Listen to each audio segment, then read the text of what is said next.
Welcome to our May vlog in June. I feel like I haven't done this for 1.5 months. It's been a while. We're a couple weeks into June. Yes. Which is why it's rather cold. As usual. And, you know, the blanket. I'm going to also have my tea with me. But today we are going to talk about our top games of May and what we've been doing, including Wellycon, which is a board game convention in New Zealand. We went there for the first time, and a few other bits and pieces. Okay, should we go? I reckon let's space it out. I reckon let's... What? Make people wait? Of course. Go course. through our top 5 of May, which is the primary reason we're here, but intersperse it with some other stories. Okay, that sounds good. So, how's everyone? What you been doing? It's been so cold. Today, especially in Australia. This is winter now?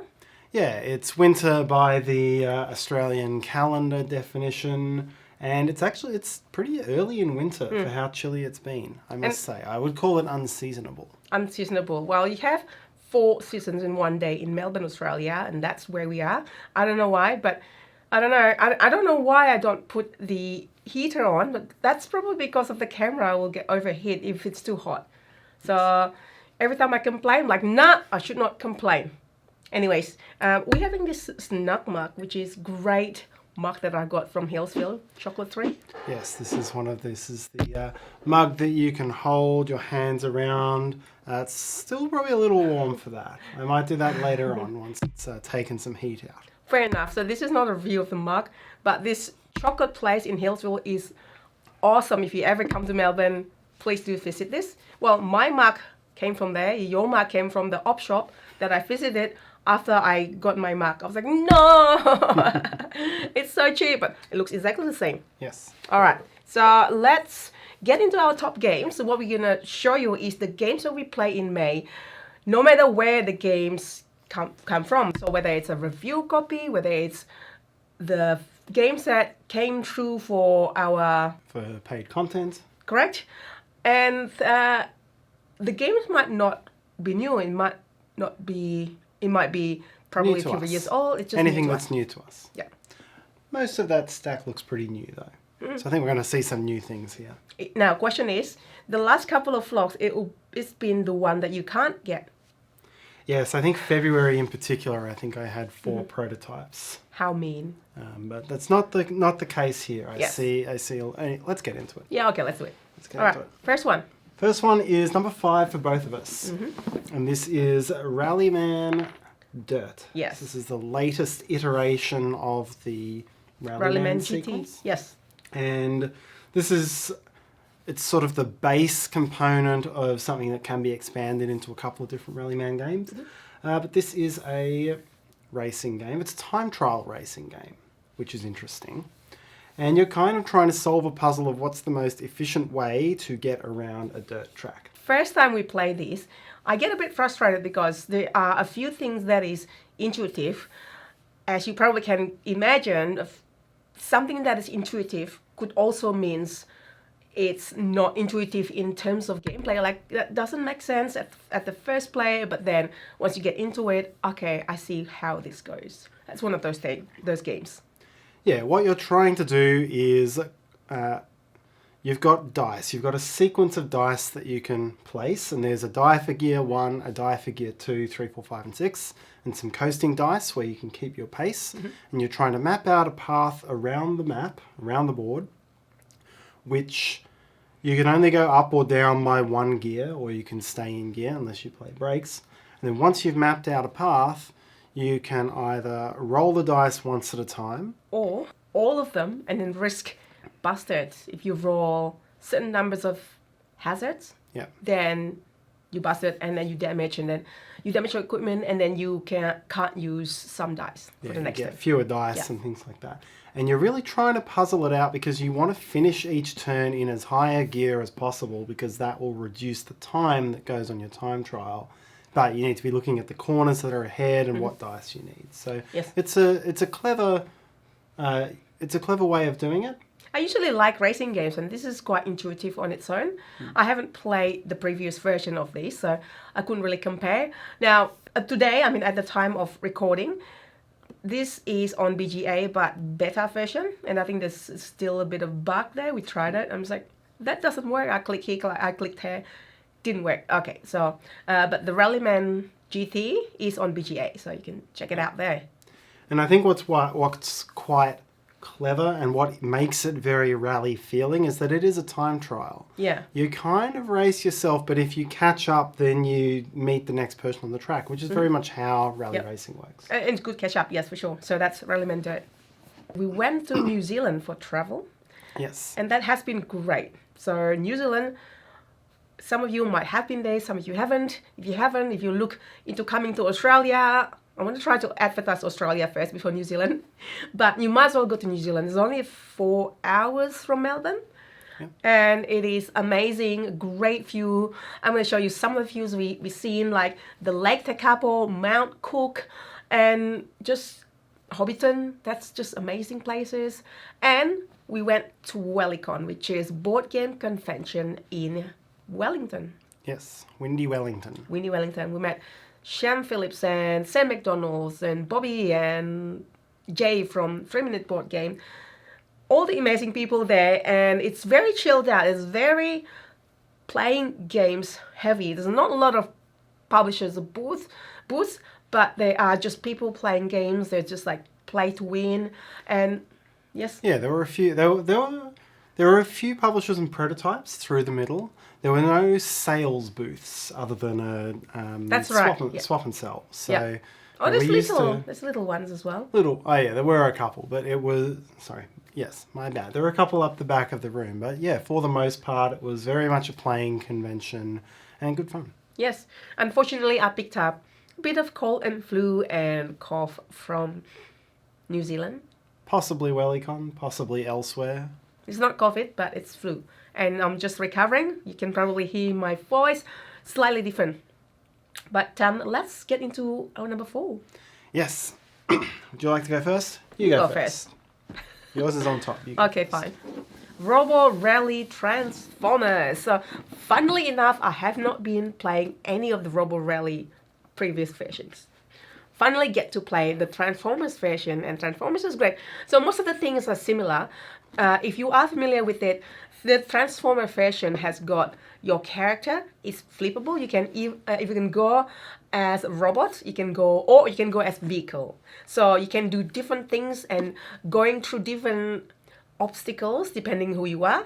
Yep. And the upgrade also, you can get different upgrades depending what mode you are.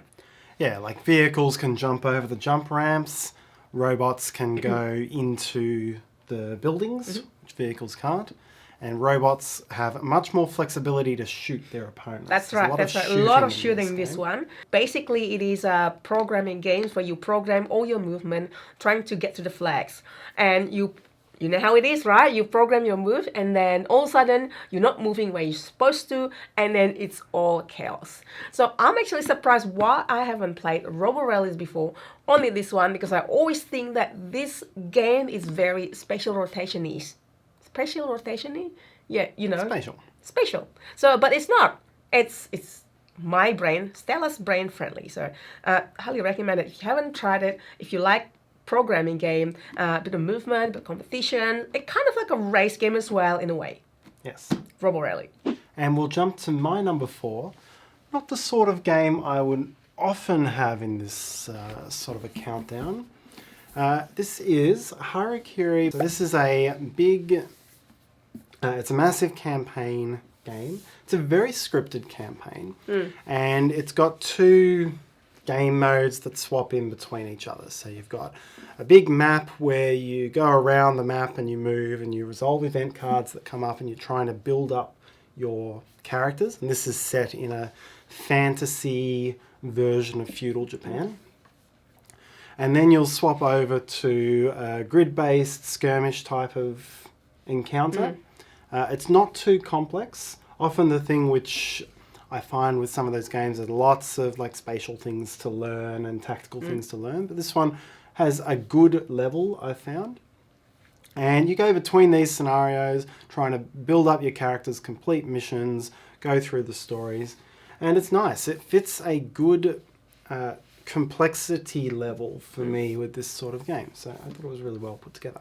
It is the first print, I believe, and they're going for the second print run or maybe with expansion soon. So it is valuable if you can find the first print, or otherwise you can jump on Kickstarter. And we will have video how to play for this one. So if we do have not just how to play, if you do have any videos for any of the games we mentioned, we will link this below in the description. Not all of them we have video, hey? Not all. Not all. Some. I just like playing. That's it. I want to quickly point out something that's different. I don't know if you have noticed. Something is new and different in the background, which is, ta-da! This is our neon sign. So this neon sign was made by, not me, not Tarrant. Like I sent the design and then approved the design, but it was done by Neon Sign. So I'll link it below. They've been kind enough to provide us with these, which we can put permanently in the background.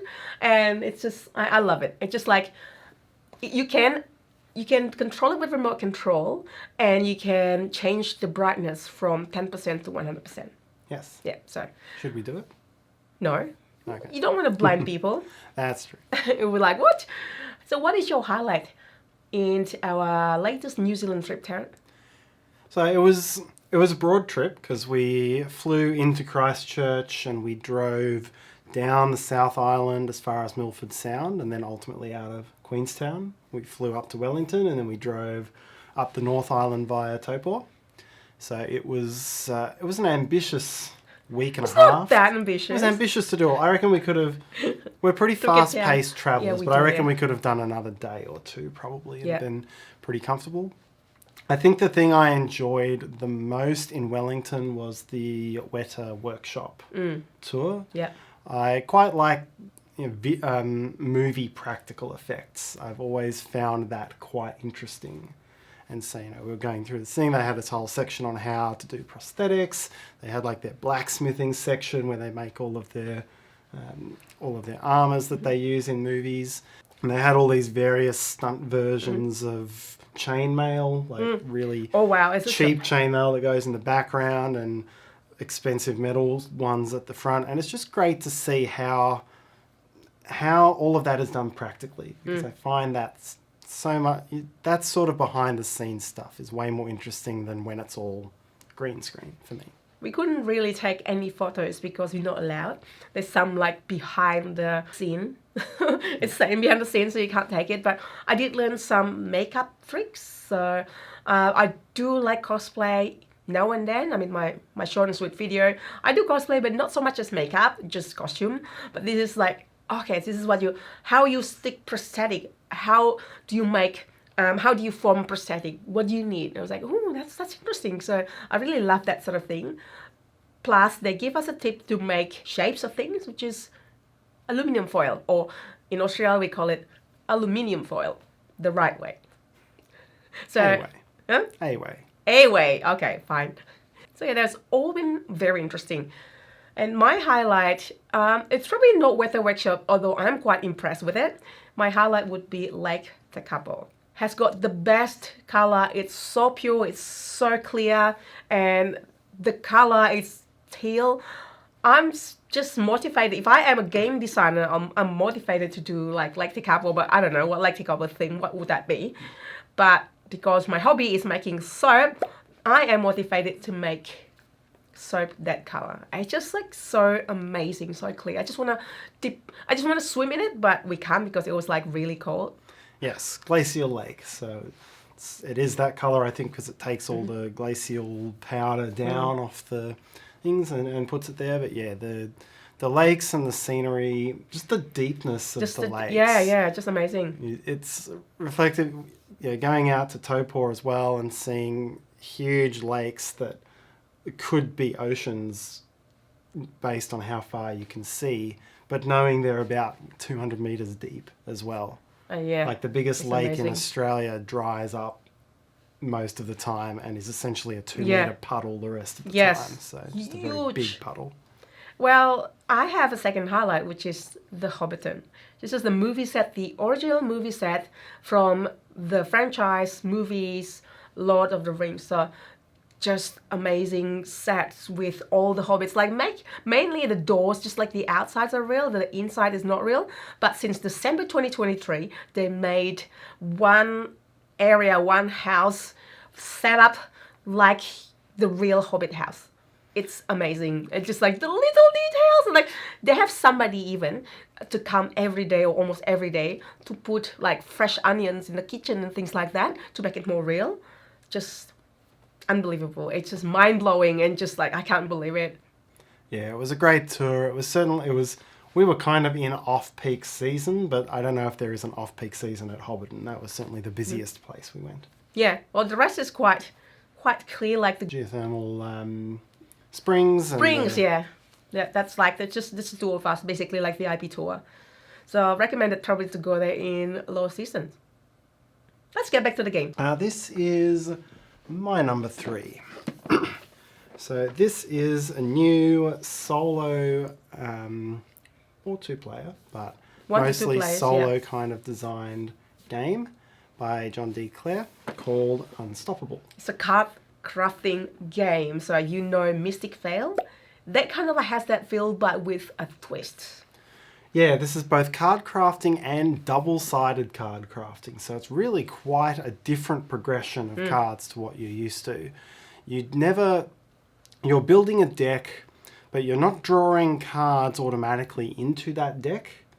The cards come into play as threats, and then you have to play other cards, which then let you defeat those threats and get those threats into your hand as helpful cards that you then use to defeat the next threats. Yes, flip it, and then that's your card, basically. Yeah. There are other ways to gain more cards, but that's the main way you get cards. Yeah, you gain one new card every turn, and as you level up through the game, you get better and better cards. You can buy upgrades, which you slip in between the threat and the core cards, give you that. So it's this really clever mechanism. And then ultimately it's a solo or cooperative fight against a boss where you have to manipulate certain cards and scenarios in certain ways to attack the boss. Really great game. Yeah, it's great. It's clever. It's I mean, I love Mystic Vale, and this is like a twist with whether you use it for enemy or whether you use it yourself. Yeah. Made for very interesting decisions. So Very. Well recommended. For sure. My number 3 is Stone Spine Architect. This is by Thunderworks Games, whose game we've been enjoying so much. This is a card drafting pattern building game. Yes, and specifically it is by Geordie Aiden, who did Cartographers. Yeah, which you love. Well, I love it too, but you really, really, really love Cartographers. It's like in life, it's like the top games. No, I don't know. Like, when are we going to do our top 100 games? We promised that, we still haven't done it. We'll get there.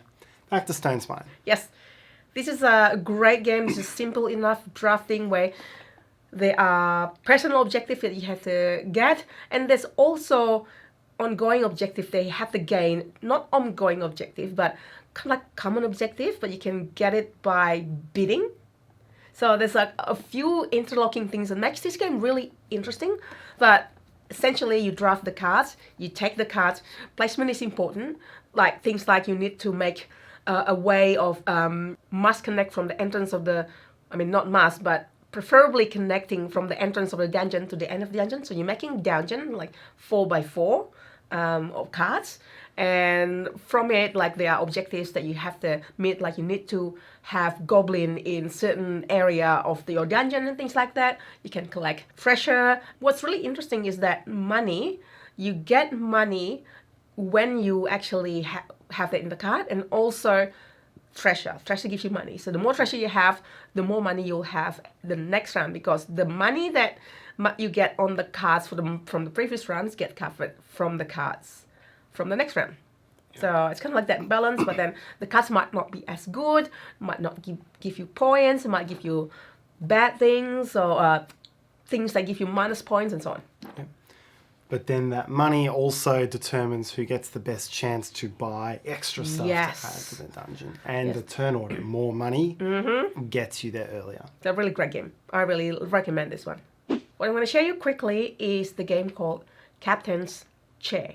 So this is Star Trek theme, like me and Star Trek, we go together long way back, not Tarrant. So Captain's Chair is a new game announced by WizKids. Now it has slight Imperium Classics feeling, so where you play cards, you're matching up icons and then get the right combos. And this is by David Turchi. Now I did play this prototype version of the game back in Gen Con last year. So I was really happy about it and it was like, oh my god, this is so cool. And it was for, I don't know, for a few days maybe, made the top 1 BGG hot list before the games from Meeple University took over. So check that out. That's a really great game and it's all Star Trek theme and they bring up like different Star Trek franchise, like from Next Generation, Deep Space Nine. I'm pretty sure Voyager is there as well. Now I can't remember exactly what was in it. There was a prototype version, so it was really good to combo and it's just feel good game to do it. So I can't wait to play the final version.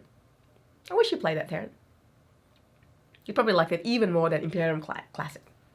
Yeah, possibly. Imperium Classics, it was a deck building game. It was, I wouldn't say scripted. You had your certain way of trying to go in, but then it made for this interesting race and interaction between the players to get there. Yes, and speaking about Gen Con, I will be going to Gen Con this year on my own again by Tarrant, and I will be going there. I'll be there from probably Wednesday until Sunday, and hopefully I will see you there if you're going to Gen Con. Your next game, Tarrant? My next game, my number 2 for the month. A game that really surprised me on play, actually. The experience was surprisingly a lot more interesting than the rules gave it credit for. And this is this little game called Dragon Keepers. It is just it's a card game where you're drawing cards and trying to get combos and trying to get sets. So to that extent, it's a simple game and a lot of what happens is going to be dictated by the cards. But there are some interesting decisions to be made within this game. As you get the cards, what set you play is determined by the 2 cards you can choose from, essentially. There's this display of cards you can choose from, and on the backs of those cards it tells you how many has to be in a set and which of the 4 suits has to be in a set. And so on your turn you can be getting cards, you can put one back to change what type of set needs to be played, and then you put that set of cards down. Depending on how big the set was, tells you what bonus you get, and that will let you collect things that give you points, which escalate as the game goes on, so timing's important. Sometimes they let you do extra actions or get other different, they're all mostly things that give you points. And then there's this little extra trick in there, I suppose, where there's 4 colours, and you start the game off by doing 2 of the colours side by side, and once you put another colour down, you close off the one in between, and you're never allowed to play it again. And so you've got to be watching what other players are doing, because you can follow their actions as well.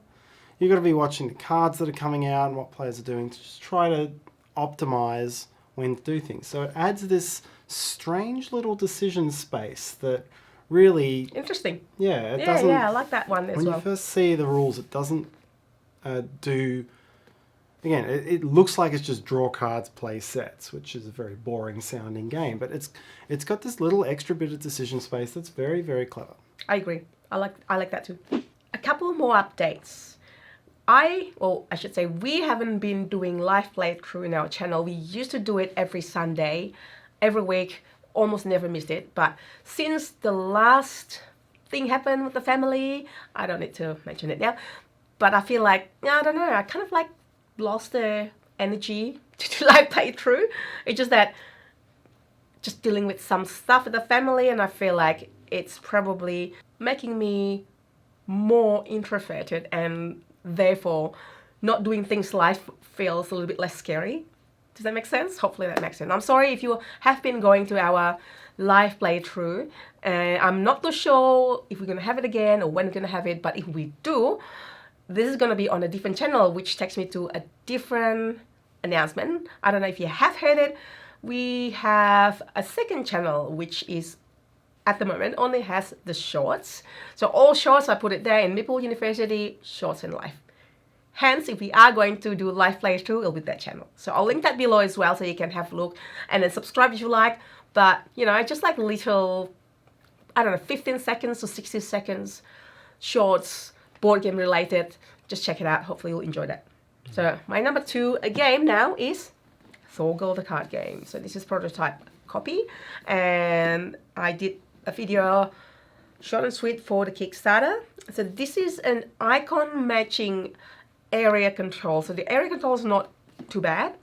This is a 2, 3 or 4 player battle game. Yeah, it's a battle game. It's one of those kind of like Sorcerer and games like that. It's a battle game where you're trying to get a majority or get enough stuff to claim territories and lands. Yes. And the good thing about this one is that, so the unique thing about this one is that when one player is the one that's trying to claim and the other player, or I should say all the other players for 3 and 4 player games, trying to stop that person to be able to claim it. Hence, they have a different deck that they play as defensive player. Think about it as softball. Yeah, softball. Yeah, so, softball, baseball sort of thing. There, yeah. I was gonna softball, baseball. Which one is country?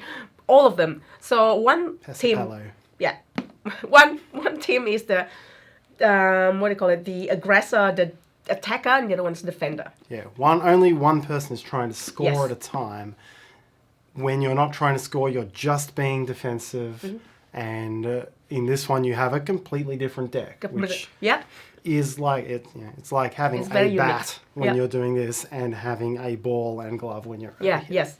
And this is also based on the Thorgal universe, like comic books and graphic novel and so on.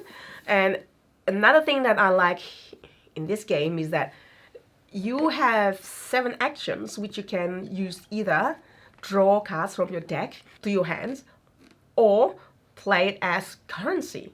So the same cards will go to currency, and then after you play this currency, it stays there until you spend it, and it goes to the discard pile. Then it goes to the bottom of your deck. So that's kind of like the way it cycles it. You're not going to lose the cards, but it just cycle and then use as currency first. Yeah. So that's unique. Yeah, and your deck does thin out as time goes along, so keeping them cycling through is important.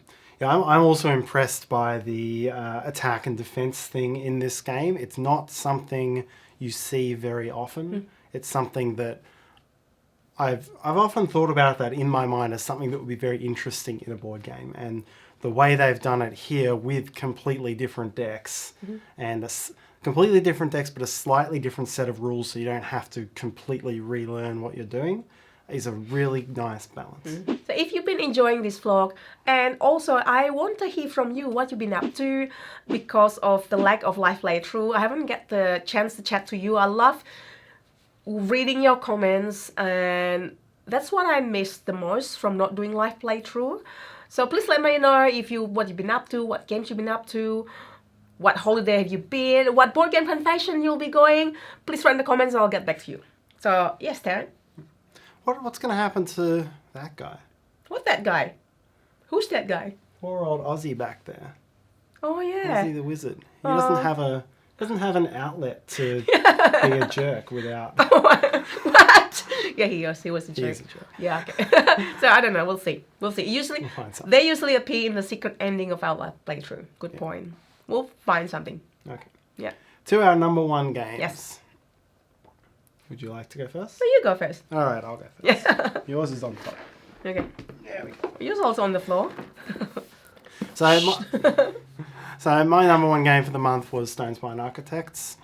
I thoroughly enjoyed playing this. It is in many ways a simple tile placement game. That's fundamentally what it is. And there are many of these out there in the world at the moment. It is a simple draft as well, but it hits the balance really well. Ultimately, what makes that sort of game really fascinating when you're kind of working by yourself and building up tiles, what makes that fascinating is when there's just enough objectives out there to make you think. And you alluded to it before, you've got placements you're trying to make from the start of the game, you've got stuff that's just worth points regardless, there's money that you need to compete for, because in the end of the game, You can pass early and get points for that. There's a shared objective, so everyone will be going after the same thing for it. And then, depending on how early you pass each round, you get to draft from a display of personal objectives that you then score. So you add all of these objectives together, and there's like 8 or 9 of them with some timing elements involved in there. And even if everyone is kind of going for different things, there's a good cognitive load in this game, which makes it a very fun play. So that is why Stone Spine Architects is my top game of May. Very good. Well done, Thunderworks Games. So you captured Tarrant again after Cartographers and a few other games. Yes. All right, my number 1 is the one that you've seen before. Unstoppable. That uniqueness from John D. Clay, I love it. I love lots of John D. Clay's games, like from Mystic Vale to Cubitos to different Mystic Vale. Yeah, he does some of the best Space Base. He does some of the best gamers push your luck games out there. Space Base also. And he does this card crafting mechanism that very well kicked off with Mystic Vale. Yeah, I mean it works. Like why not just making another game with different twists where like you have the balance, right? Like you defeat the threat, and then you upgrade your card. But as you upgrade your card, then your threat becoming harder as well, and then more difficult to defeat. So when you get a chance to trust the cards, you wanna discard the cards that powerful for you or powerful for the enemy, and so on. So what we said before, this is a great game. Yeah. Unstoppable. I was a hero of Unstoppable in Mushroom Suite, so and check that out. I was like rescuing Tarrant and so on. So yes, I'm sure I needed rescuing in that one. There's icon matching as well. There are like factions for the cards, and as you choose things, you can either choose a strategy where you load up on one, or you go on many different factions. There are cards that combo with each. So that's always nice. And that is it. Thank you so much for listening up to this long. Thank you for being with us and commenting and liking, and hopefully you have a great day, and see you next time. Bye. Bye.